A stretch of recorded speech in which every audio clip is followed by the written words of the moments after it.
Earlier last year, the legendary, undisputed king of adventure bikes, the Yamaha Tenere 700, was introduced to the market. With a 2-cylinder liquid-cooled 689cc engine that produces 72.4 horsepower and 50 pound-foot of torque, while only weighing in at 205 kilograms wet with a fuel capacity of 16 litres. The Tenere gives a ground clearance of 9.4 inches with a 21-inch front and 18-inch rear tyre. It has a 6-speed gearbox that allows you to tear open the roads as well as the dirt. There's no disputing that the Tenere 700 is the best-selling adventure motorcycle on the market nowadays, and rightly so.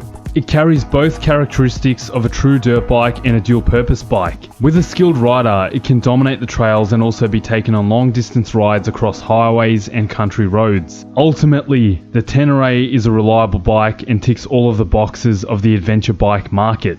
But the old boy has come back to town. The 32-year-old, indestructible, single-cylinder 652cc liquid-cooled Kawasaki KLR650.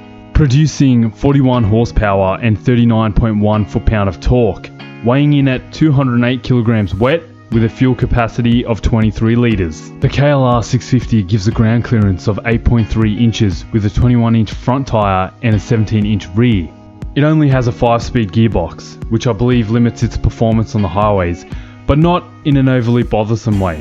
It would just be nice to have a 6th gear. So is the Yamaha Tenere 700 better than the new Kawasaki KLR650?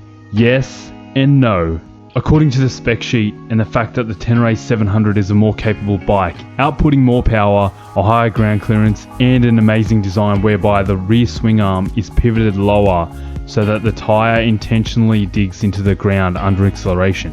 The Tenere 700 is definitely the better bike for adventure riding and just so much more fun. But this comes at a hefty price tag of 17,000 Australian dollars compared to only 8,700 for the KLR650. That's half the price. So going by those measures, if it were half the price, we could expect half the performance, half the ground clearance and half of the reliability. But this isn't true. The KLR650 provides about 60% of the horsepower that the Tenere does, as well as 80% of the torque. The KLR is an extremely comfortable bike, bulletproof reliability, and is able to perform quite well off-road.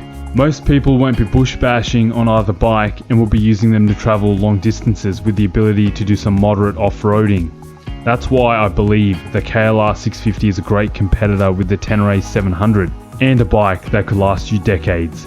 Literally decades.